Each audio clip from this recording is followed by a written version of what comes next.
Operation सिंदूर के बाद भारत पाकिस्तान के बीच तनाव की स्थिति है। जिस प्रकार से हमारे सैनिक लगातार पाकिस्तान के नापाक इरादों को नेस्तनाबूद करने का काम कर रहे हैं, उसको लेकर राजधानी रायपुर की आम जनता क्या सोचती है, इसका जायजा लिया हमारे संवाददाता इम्तियाज अंसारी ने।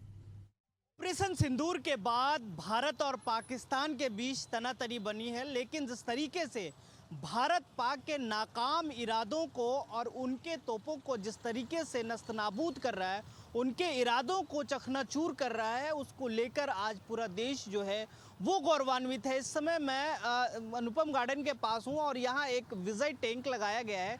आप देख सकते हैं हमारे पीछे, ये कहीं ना कहीं उसका प्रतीक है।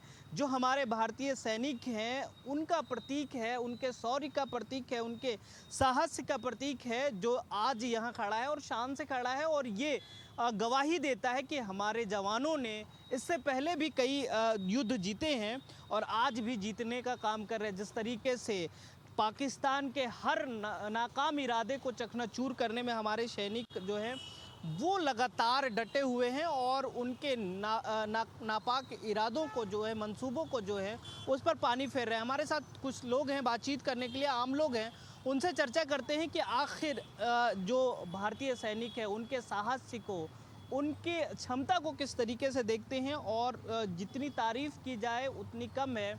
एशियन न्यूज़ ये कहता है कि लगातार जिस तरीके से हमारे जवान, चाहे वायुसेना के हो, थल सेना के हो, जल सेना के हो, लगातार जो डटे रहते हैं और अपनी कामयाबी की नई नई इबारत लिखते हैं। इसी दरमियान अभी लिखा जा रहा है, कैसे देखते हैं, क्योंकि अभी लगातार जो है युद्ध की स्थिति बनी है, लेकिन ऐसा लग नहीं रहा है क्योंकि हमारे जो सैनिक हैं वो लगातार मुंहतोड़ जवाब दे रहे हैं।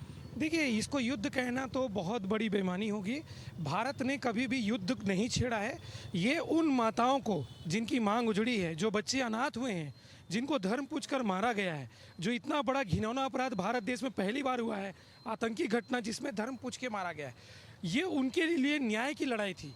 ये सिंदूर के रूप में मोदी सरकार ने, भारत की सेना ने बहुत ही अच्छे तरीके से जो इसके दोषी थे केवल उन्हें ही समाप्त करने के लिए ये लड़ाई लड़ी है। हमारे साथ मातृशक्ति हैं और ऑपरेशन सिंदूर भी इसीलिए किया गया है ताकि उन माताओं को, उन बहनों को, उन बेटियों को हक दिलाया जाए जिनके सर से सिंदूर छीना गया था।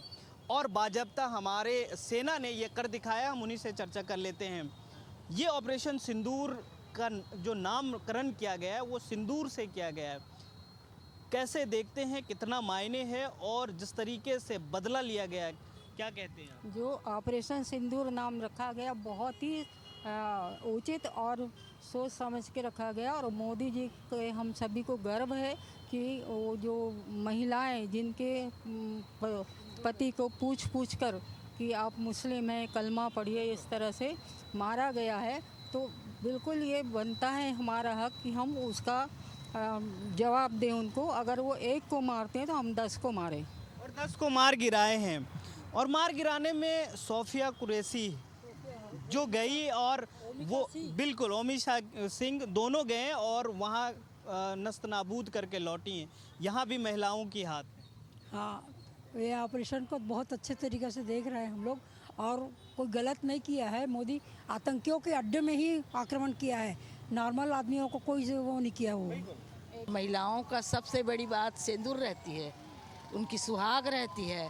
एक सुहाग उजाड़ने के लिए कितना वो किए हैं आतंकवादी आके पहलगांव में, उसके लिए हम कितना, यानी जो देख रहे हैं, वो पिक्चर देख रहे हैं, उसमें आँख से आंसू निकल रहे हैं। और इस प्रकार जो घटना हुई है ये निंदनीय है और मैं तो समझती हूँ कि पूरा पाकिस्तान को ही उड़ा दिया जाए।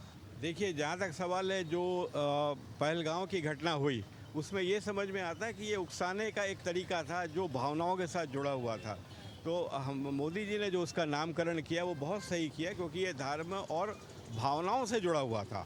उसके बाद उसका एक प्रत्युत्तर जो जवाब देना चाहिए था वो बिल्कुल संतुलित और सटीक जवाब दिया गया। मादरे वतन भारतवर्ष जिंदाबाद जिंदाबाद, पाकिस्तान नापाक इरादे मुर्दाबाद। और साथियों, मैं आपके माध्यम से, आपके चैनल के माध्यम से उस सोफिया कुरैशी को, वो मिका सिंह जो कर्नल रही हैं, मैं उनको बहुत बहुत बधाई देता हूं आपके चैनल के माध्यम से, जिन्होंने नाम पूछ करके मारा था, उनको नाम बता करके मारा है। मैं उनके लिए उनको बधाई देता हूं, शुभकामनाएं देता हूं और उनके उज्ज्वल भविष्य की कामना करता हूं। साथियों, ये हमारा भारत देश ऐसा है, एक गुलदस्ते की तरह, इसमें सभी प्रकार, सभी जाति धर्म के लोग बड़े मोहब्बत और चैन अमन के साथ रहते हैं। मगर कुछ लोग नापाक इरादे रच करके ये सोच रहे थे कि भारत की शांति भंग करने का काम कर रहे थे, मगर भारत की समझदारी ने, भारत के लोगों की समझदारी ने उसको नाकाम किया और उनके नापाक इरादों को नाकाम किया। हम तो चाहते हैं कि एक बार पाकिस्तान से युद्ध हो और युद्ध में जैसे एक टैंक ये जीत करके लाए थे, ऐसे ही एक टैंक उस पार भी रखा जाए, ताकि पाकिस्तान को एक और इतिहास में शिकस्त दी जाए। मैं तो यही कहना चाहूँगा कि भारतीय सेना, आप संघर्ष करो, हम आपके साथ हैं। बात कुछ ऐसी है कि पाकिस्तान एक कांटे की तरह हो गया जो पैर में लगा हुआ है, ना हम उसे छू पा रहे हैं ना निकाल पा रहे, लेकिन अब हमने वो छुआ भी है और इंशाल्लाह निकालेंगे भी। नहीं, ये तो अटल जी ने भी कहा था कि युद्ध होगा तो नक्शा मिट जाएगा। हमारे नरेंद्र मोदी जी भी कह रहे हैं और भारतीय जनता पार्टी शुरू से बोलती थी कि अटक कटक से सिंधु नदी तक सब कुछ हमको प्यारा है, कश्मीर मत मांगो, कह दो पाकिस्तान हमारा है। तो पाकिस्तान हमारा था, हमारा है, संभल जाएं, सुधर जाएं। ये जो पहलगाम में जो घटना हुई, निश्चित रूप से पूरा देश ये चाह रहा है कि पाकिस्तान नक्शे से मिट जाना चाहिए।